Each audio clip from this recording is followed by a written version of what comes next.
Hey guys, how's it going? Did you like the intro? I want you guys to think back to when we were kids. Back when the Xbox 360 and the PS3 were still in their prime. A simpler time with great games and ones that we would easily cherish for years to come. One of those games for me was Left 4 Dead 2. Easily one of my favorite horde shooters I've ever played. That, and paired with my cousins and siblings' insatiable desire for zombie blood, and we were all hooked from the start. But that was a time from a bygone era, and one that I look back on fondly. However, as some of you may have already guessed, this isn't Left 4 Dead. This is the younger brother to Left 4 Dead, Zombie Army 4. Now, I am in no way saying this game is better than Left 4 Dead, my pride just won't let me. I will, however, say that this game is easily just as fun. I've only played through the first few chapters, so most of this story will still be brand new to me as we wade through the sea of blood and brains together. Now, all that being said, let's jump right into it. Starting off, we are dropped into Milan, Italy, and have to make our way into a train station that's been transformed into a stronghold for what survivors are left to fight off these undead hordes. The game introduces us to these zombies, but they're not like what we expect zombies to actually be like. They're, for lack of a better word, lifeless. There's no drive in their system for even the most basic of survival, just a husk of their former selves. Oh, looks like they're actually called husks. But pushing further into the station, we are introduced to the sniping mechanic. This game was actually made as a spin-off to the Sniper Elite series, which, if you haven't played it, I highly recommend you do. While I've only played one of the games, I still had a lot of fun with the one that I did. That being said, I would expect the same from the rest of the series. After taking some pot shots at some husks that have climbed onto our radio tower, I take a few more to blow up some explosives in the train yard and cause a little more havoc and carnage.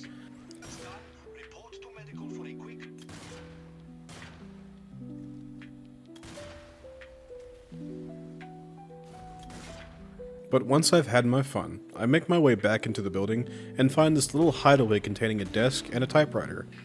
Interacting with the typewriter will print off a statement telling us to not look behind us, and as is human nature, I do the exact opposite, and we'll see an assortment of evil porcelain dolls looking back at us, all with glowing eyes and a smoky red aura.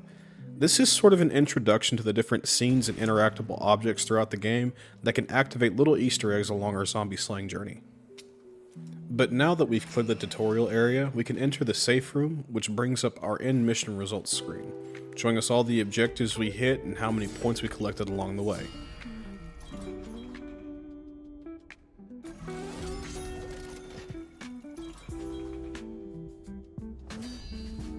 Up after that is the new mission in this chapter. There are 3 missions to each chapter, and for this chapter specifically, we have to try, big emphasis on try, to make our way out of Milan, which right now seems pretty feasible, right up until the point where it doesn't. Ooh, is that YouTube appropriate? I'm not monetized, who cares? But after watching our colleagues get crushed by a flaming train, yet another sentence I never thought I would say, we have to fight through a horde of the undead, but these guys are a bit different. It would seem the zombies aren't husks anymore and have regained their consciousness, or maybe they've been given another directive. I'm not sure about the lore of this series. Anyway, pushing forward into the station, we are greeted by more hordes of the undead, all of them just kind of stumbling out of these train car boxes. As we mow down these zombies, we're told that the way forward is blocked by something called a blood seal, and the only way to destroy it is to kill the rest of the zombies in this area. Alright, cue the Doom soundtrack. No, but for real, copyright claims aside, getting rid of these seals isn't a hard task, but can be a bit tricky to complete if you're running low on ammo. Which, to be fair, you're given 3 weapons to run through this game with, so you wouldn't think that ammo consumption would be a problem. Look, I'm not used to this kind of aiming, alright? Luckily, if your aim is as terrible as mine, the game has given us a boon. There are multiple ways to restock on ammunition, like with these ammo boxes and random piles scattered around the map, but none of these methods are nearly as gruesome as the stomp. Oh yeah, stomp on one of the dead zombies with a little marker over its corpse, and in just a couple clicks, the body is totally eviscerated, and you've got more ammo in your pocket. This game is going to squeeze out every ounce of gore it can. Let's make a deal. If this video doesn't get age restricted, I'll keep adding to this series. Might even do it just cuz. We'll see. But with that section of zombies dead, we can finally move into the area, which introduces the use of traps to us. Aim for the dimly lit target in green light, and boom! Trap activated and zombies turned into mincemeat. Nice. A little further in, and we're shown another trap that we get to use this run. The electric fence trap. Laid across the ground and strung together with electrical wire, these guys are effective to say the least. Wait for the right time to activate, and you've got deep-fried zombie hot and ready, just in time for... I don't know where I was going with that. Moving on. Pushing forward into the last segment of this mission, we're given our first taste of special zombies, the Suicider. Can I even say that on YouTube nowadays? Oh well, we'll find out when this video is published. As you can see from this cutscene, these guys are quite literally covered from head to toe in explosives and scream like a banshee as they sprint at you. Let's pause for a second. Our friend here can't aim to save his life, obviously, but I just want you to know if he's operating on the same controls I am, then I understand his situation and we shouldn't give him too much crap for it. But, getting back into the fray, we have to defend ourselves against yet another horde of the undead, and the Suiciders, which isn't hard. We use up a lot of ammo, sure, but playing Keep Away isn't all that hard if you've played any of the COD Zombies modes. That being said, these guys are a lot slower and much easier to handle. The only problem I have is freaking aiming. I'm serious, these controls are so weird, and the way we aim in this game just isn't great. I know GTA does the same thing, but there's at least an auto lock-on mode for those games. Call me bad if you want, but the aiming in this game is terrible. But, eventually, I finish off the last of the undead and start looking around this last area for anything of interest, and I find another interactable piece like we found in the first mission.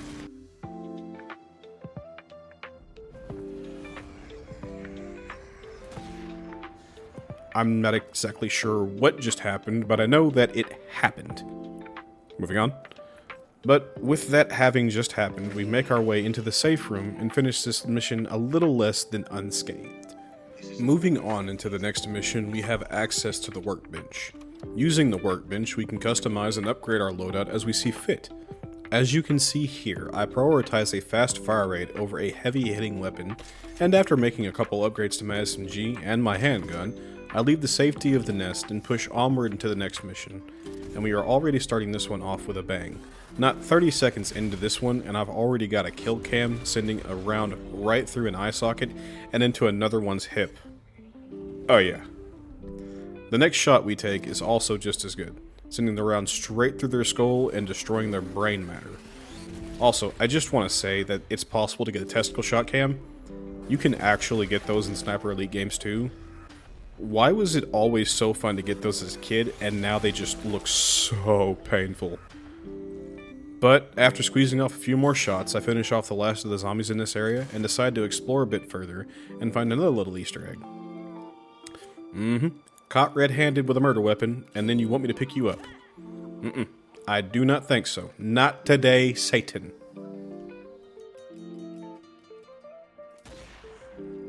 But getting back on track, we make our way down into a caved-in subway station, where there are more zombies that we have to kill, and then at the exit, there's even more zombies that we have to kill.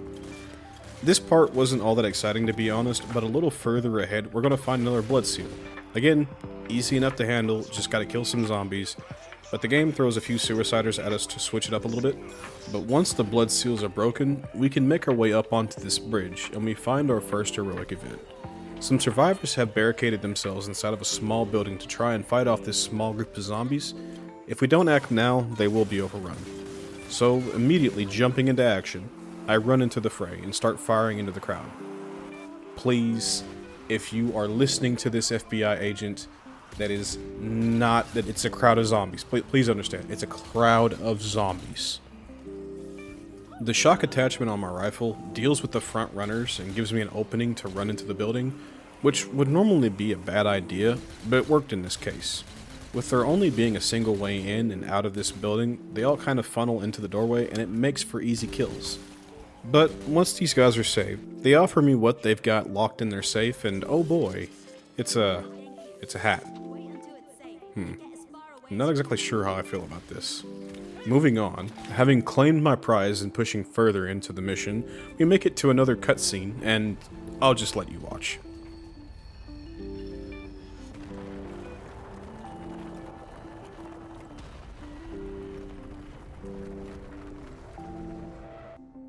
Yep, the Earth has literally opened up and eaten the train whole and left nothing but a lake of lava to show for it. Pushing on to the final segment of this chapter and the final battle, we are greeted by a new enemy type, the Flamer Zombie. This guy, from what I can tell, is only hurt from hitting the big tank on his back until it explodes. Any other damage is either zero or so little to the point it shouldn't even be counted. And while he is a really large bullet sponge, he isn't too terrible to deal with. And without much trouble and a short game of keep away, our new friend goes down without much of a fight. All that's left is to clear what's left of these zombies and board the train when it's ready to depart. And that's it for Chapter 1. We made our way through Milan, battling hordes upon hordes of zombies, learning new ways to deal with said zombies, getting some sick shots, and even helping some people in need along the way. This is the beginning of a gruesome journey, and we've only scratched the surface of what is really here. I hope you all have enjoyed the video this far, and if you have, why not leave a like? It helps me know that you guys like what I'm doing, and it helps to keep the channel growing. If you think you want to come back and see more, consider subscribing. But that's it for this video, guys. Thank you all for watching, and I hope to see you in the next video. Y'all take it easy now.